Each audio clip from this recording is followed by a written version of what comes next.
Welcome in, ladies and gentlemen. A very special interview today as we reveal our fifth of five judges that were specially chosen from around the Valley who are heroes in their own right and will be judging the Slam Dunk Contest brought to you by YSN this Sunday night at Boardman High School.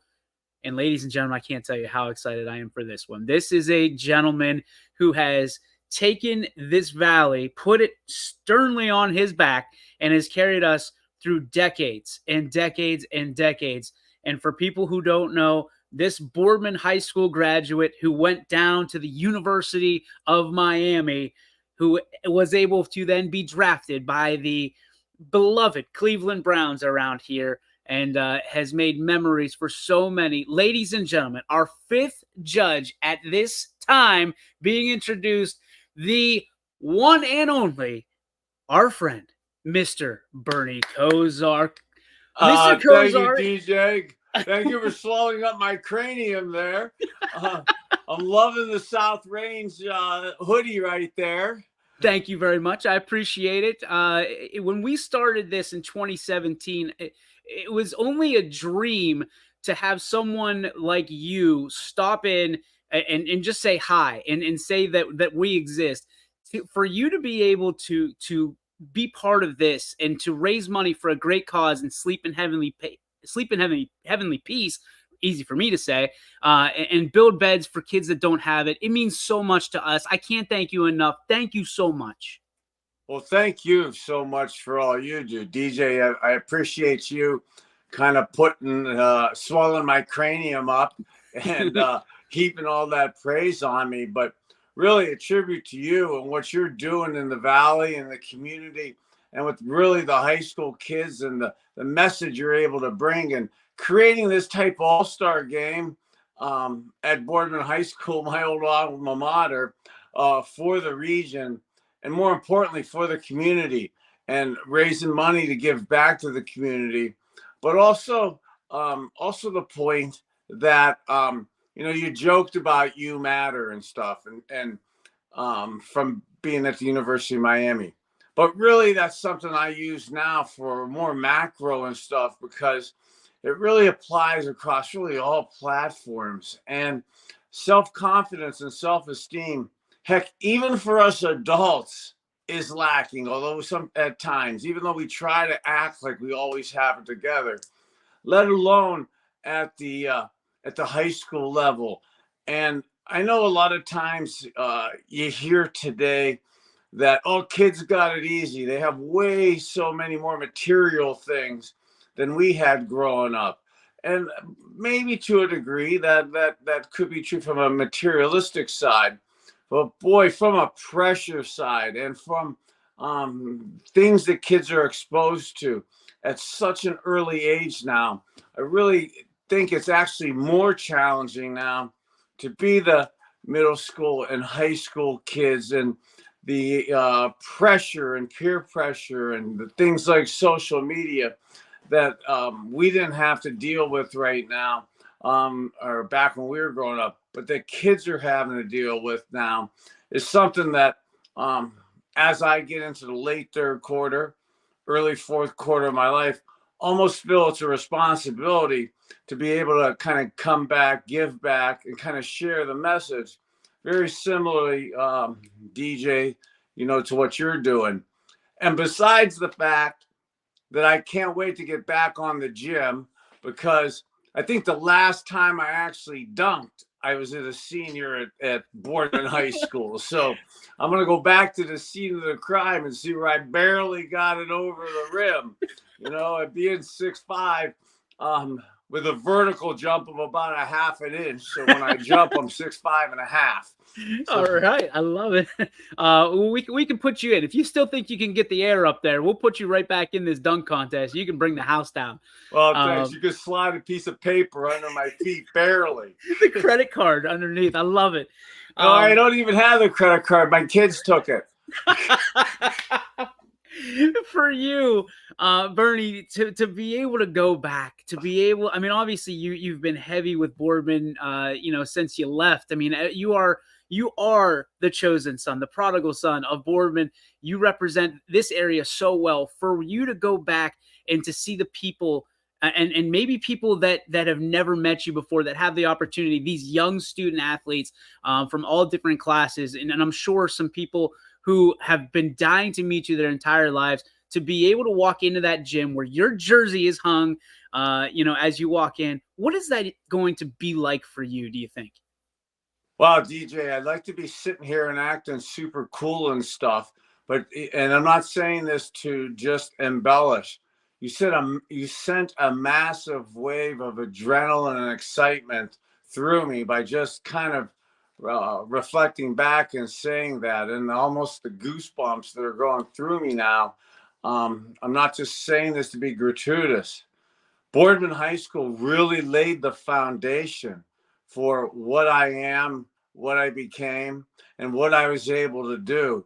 And if it wasn't for Boardman High School and the high school, my friends and family from around the area, the amazing teachers and educators that I had at Boardman High School, the element of care and vision that they had, I'm not really sure that I overly understood it all as I was going through it. But now, again, as a person in the late third quarter, early fourth quarter of his life, foundationally, that absolutely laid the core within me to not only from a standpoint of maybe success in my personal career, but absolutely it laid the core inside of me of kind of what I like to stand for in terms of giving back and sharing a message, and why I'm super honored to be friends and partners with you, DJ, and the ability to come back and really talk to young people. Because, man, like we were just saying a couple minutes ago, the issues that the young kids have today, and sometimes they're not even self-inflicted. A lot of times when we were younger, um, it was there was minimal or less options, and really maybe underage drinking was maybe one of the main things back 30, 40 years ago. But and that was wrong.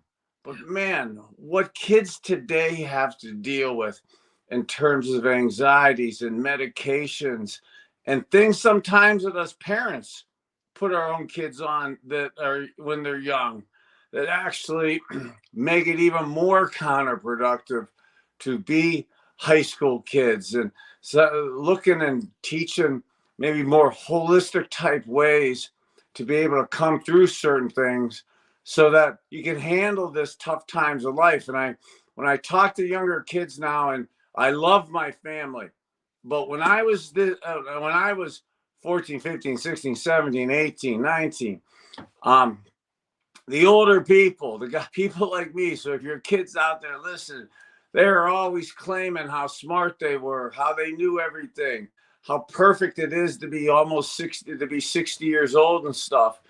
And that kids sometimes didn't have the vision or wisdom with it.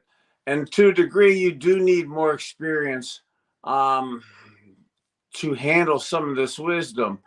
But kids today have so much going for them, and for them to believe in themselves and kind of learn some different ways of holistically handling themselves, so that from a self-confidence and from a self-esteem standpoint, which again is really challenging for just about anybody in high school. And I mention that only because when I was that age, I thought that I was the only one that Yeah. had those anxieties. I thought I was the only one that had those insecurities and stuff. And to realize a lot of people your age have that around you, but don't kid yourself. Us parents, us older people, us grandparents who are trying to represent coolness and have the answer, and model our stability so that you have something to model against, actually have some of those same issues. And I challenge the adults, the grandparents, the parents, the people that touch these kids to sometimes remember that we sometimes have those same anxieties. And when you're able to talk with the kids as opposed to at the kids about some of the experiences you have, and to show that you're just not perfect, that you have you're fallible, and that you have things that you need to work on too, as opposed to representing sometimes to younger people how perfect it is, because sometimes that compounds their problem by saying, God, look at everybody else is great. Nobody else has these problems. Nobody else has anxiety. Nobody else is lacking in confidence, lacking in self-esteem. Heck, I was at Boardman High School, so proud to have been on the Honor Society, basically getting straight A's, playing football, basketball, and baseball. One of the bigger people in school. If anybody shouldn't have had anxiety or apprehensions, it was probably should have been me. And I'm here telling you I had those when I was in high school. So not to be assumptive, understanding that, young kids have that, and it's natural if the young kids are listening out there. But it's so hard for us men sometimes to admit that we sometimes have those feelings of anxiety, self-esteem issues, and by us trying to represent perfection, I actually think we're doing a disservice to some of the young kids. So part of it is excited about coming back and meeting the young people and the students at high school, and the all the people in the All-Star game. But also, if your parents out there, or business people around, or grandparents and stuff, I also want to be talking to you about some of those issues too, because again, I'm super proud of the things I accomplished on after I left Boardman, and then what I'm accomplishing now. And still those kind of self-doubts, those anxieties, sometimes those self-esteem things still creep into my mind. So I don't like to talk at people, and I don't like to just tell them what to do, but I absolutely like to work with people as we're all trying to be the best version of ourselves and create some version of happiness for us, our families, and the people around us.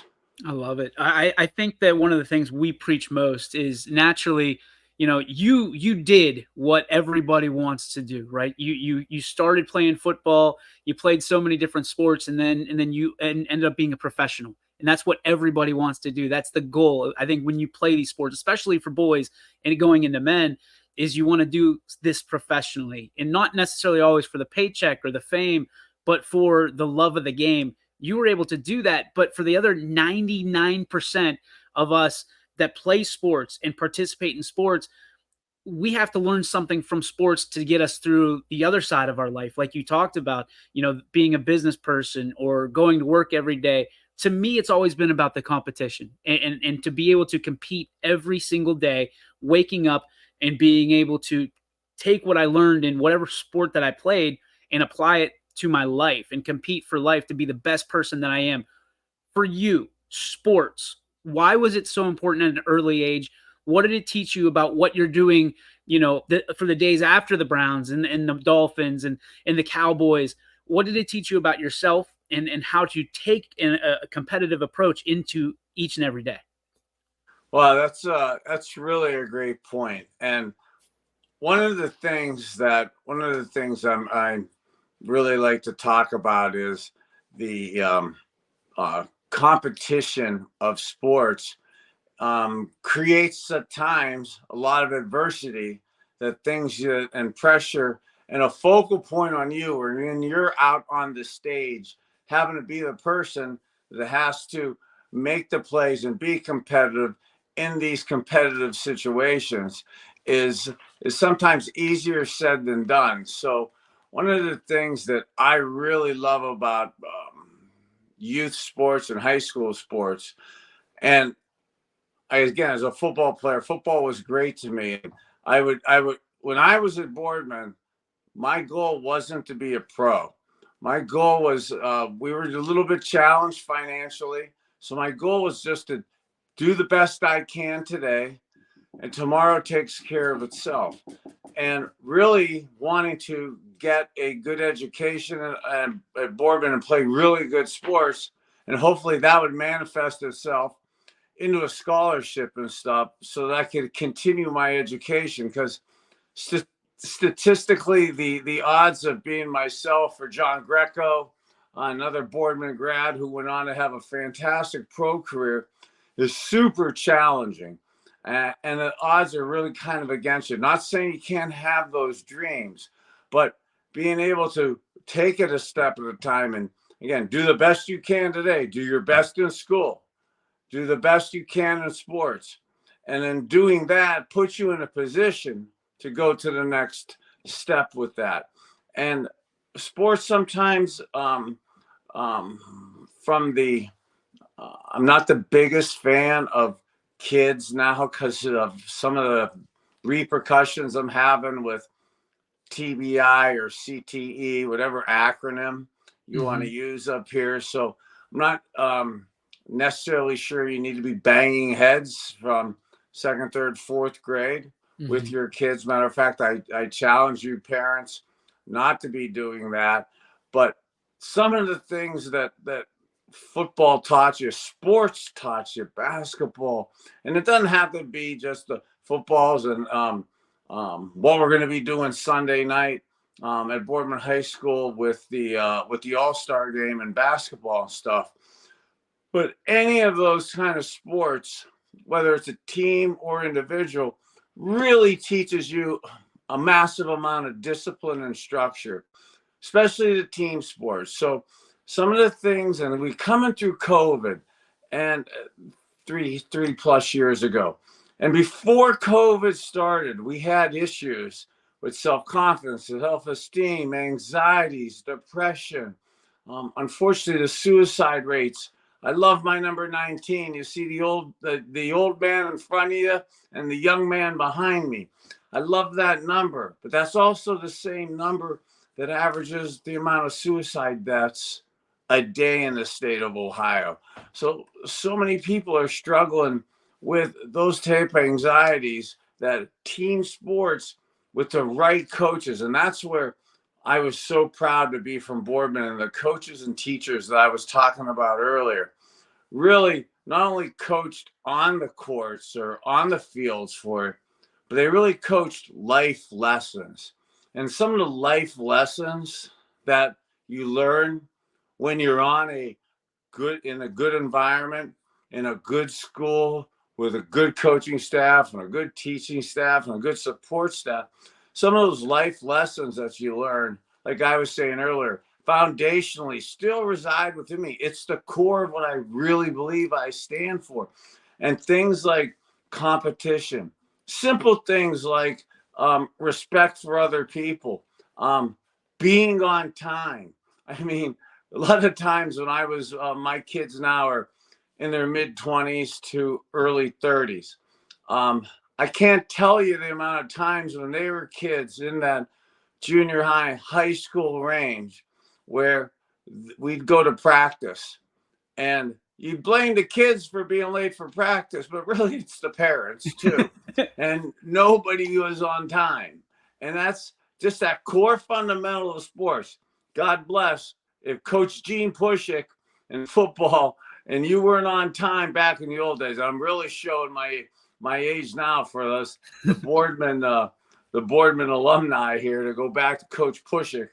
But that staff and our school taught me some of the life lessons of how you treat people, how you want to be treated, and then how to be reliable, how to be on time, why is it important, how is it important, those type things of life lessons was foundationally laid within me that really let me one survive at the University of Miami to get used to it, and then core. And from a core perspective, I really still see it residing in my spirit. And that's almost 40 plus years later. It's incredible. It's incredible. You've made reference to it twice already, and I'd be remiss if I didn't ask you. You keep saying you're late third quarter going into the fourth quarter of your life. and you've done so many unbelievable things. We've seen you do unbelievable things in the fourth quarter of football games lately. I mean, one of the things that I saw that I admired about you the most was the way that you came to East Palestine. I saw you in the locker room talking to the football team during one of their contests, raising the spirits of those young men and those coaches and those people. And as an East Palestinian, I can't thank you enough for that. But from a standpoint of looking at the fourth quarter, you have to have a game plan going in. You have one of the best football IQs in the history of the National Football League. For you, when you look to this fourth quarter that you're going into, what are the things that you're most excited about that are awaiting you in this fourth quarter? Well, first, East Palestine strong. And great that you brought that up, because that's absolutely a passion and a mission of me. And I absolutely cannot believe the tragedy, the environmental tragedy that happened there. And it's not cleaned up. Okay. It's not set up yet for kids and babies and for people to cognitively be there. And for somebody who, when he's in a environmentally challenged area, with some of the things that I'm going through health wise, absolutely affects me. And I'm on my game with food as your medicine and trying to do the right things holistically to be in shape. And I still get affected by situations of the environmental poisonings and stuff that unfortunately is going on in that area. And I say that too, DJ, as those kind of things are going on. And I had kind of alluded to it earlier that sometimes, it is the kids, it is myself that make the bad decisions too. When I was younger, now I've had, for people out there, I used to say I had 40 surgeries, 80 broken bones, 100 concussions, 14 seizures. Last seizure, I was in a coma for 96 hours.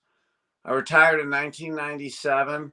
And the amount of medications that they put me on through those surgeries. And today in 2024, we know some of these medications weren't the right ones. And I'm not here to pick on doctors or pick on scripts and stuff from 25 years ago. But there are things that I was put on that kids are being put on now. Yeah. And the adverse effects that it has, on you on a daily life at times, okay, is somewhat tragic. But some of the costs that it does for resetting your brain, not in a positive way, and the long-term ramifications of some of the medications that they're putting kids on so early now, that when I was that parent in my mid 30s, late 30s, early 40s, I feel bad.